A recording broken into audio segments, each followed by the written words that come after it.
आप सभी के सामने मैं उमेश सिंह, आपका दास, एक नए प्रसंग के साथ हाजिर हूँ।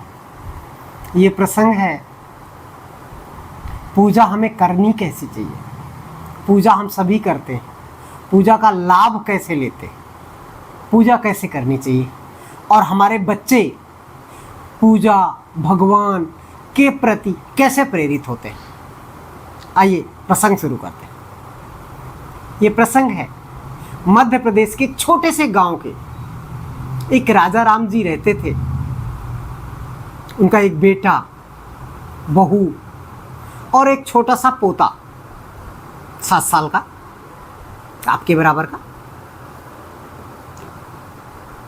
अब राजा राम जी नित्य प्रतिदिन पूजा करते थे।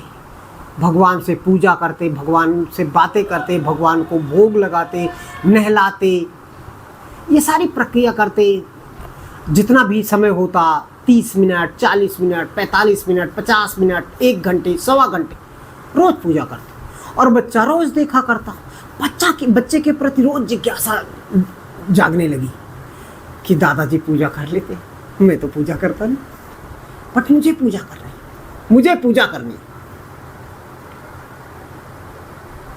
ऐसे सिलसिला चलता रहा। अकस्मात एक बार दादाजी को किसी काम से जाना पड़ गया बाहर और बच्चा खुश। बच्चे ने सोचा कि पूजा का समय तो हो गया और दादाजी है नहीं, पूजा कौन करे, लाओ मैं पूजा कर लेता। बच्चा पूजा करने के लिए तैयार हो गया।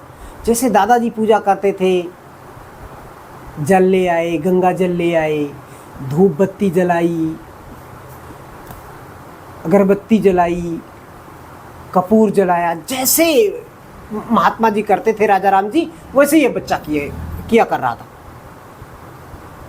अब दादाजी जैसे बातें करते थे प्रभु से, वैसे बच्चा ठाकुर जी से बातें करने लगा। अब तब तक पता लगा कि दादाजी वापस आ गए।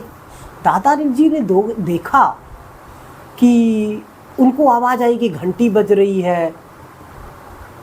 मैंने तो पूजा किया नहीं, पूजा किया किसने?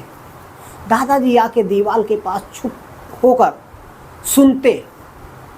अब बच्चा प्रभु से बातें कैसे कर रहा है, बड़े भाव से सुनिएगा, बहुत बड़े गौर से सुनने की बात। बच्चा प्रभु से बात करता है, प्रभु से कहता है, भगवान जी, आप मेरे दादाजी को अच्छा रखना।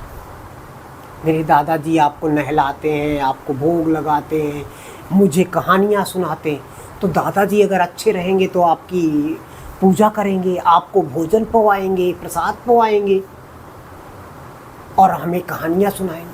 दादाजी को आप स्वस्थ रखना। फिर बच्चा आगे बढ़ता है, भगवान जी, आप मेरी दादी जी की घुटनों का दर्द ठीक कर देना। वो मुझे चॉकलेट देती हैं, मुझे नहलाती भी हैं, मुझे बहुत लाड प्यार करती हैं। तो मेरी दादी जी के घुटनों का दर्द ठीक कर देना, उन्हें स्वस्थ रखना। फिर बच्चा थोड़ी आगे बढ़ता है प्रभु से बात करते हुए, ए प्रभु, मेरी मम्मी को एकदम स्वस्थ रखना।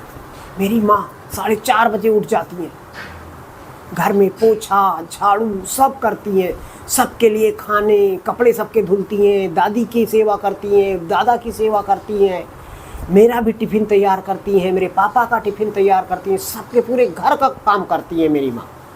तो मेरी माँ को स्वस्थ रखना, मेरी माँ को कुछ दिक्कत ना आए। प्रभु, मेरी माँ का ख्याल रखना। अब थोड़ी देर में बच्चा थोड़ा सा और आगे बढ़ता है। फिर कहता है प्रभु से, प्रभु, आप मेरे पापा की सेहत का ख्याल रखना, खास ख्याल रखना। वही इस पूरे घर को चलाते। मेरी चॉकलेट उनके पैसे से आती है, दादू की दवाई पापा के पैसे से आती है, दादी की दवाई पापा के पैसे से आती है, मेरे कपड़े दादा के पैसे से आते हैं, पापा के पैसे से आते हैं, मेरे दादा के दवाई मेरे पापा के पैसे से आती है, मेरी दादी की दवाई पापा के पैसे से आती है।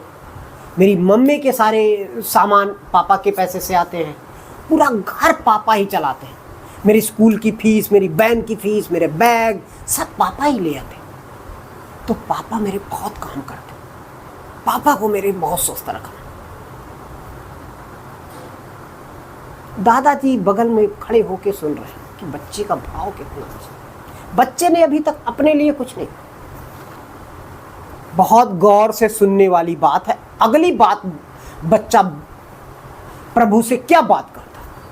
प्रभु आप अपना खास ख्याल रखना, आप मेरी मम्मी के ख्याल रखोगे, आप मेरे पापा का ख्याल रखोगे, आप मेरी दादा का ख्याल रखोगे, मेरा ख्याल रखोगे, पूरी दुनिया का ख्याल आपको रखना है।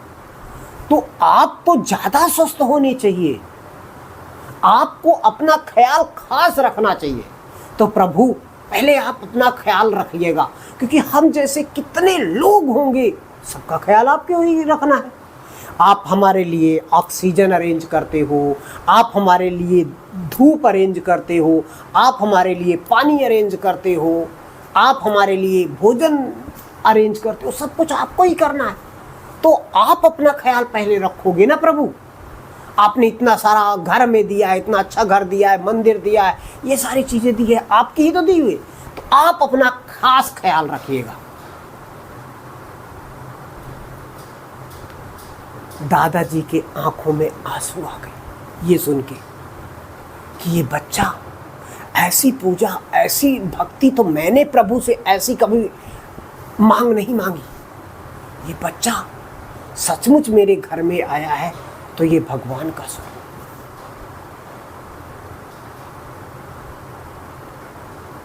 कहने का भाव यही है, ये प्रसंग यही कहता है कि जो चीज़ हमें फ्री में मिल जाती है, जैसे हमें क्या फ्री में मिलती है? ऑक्सीजन।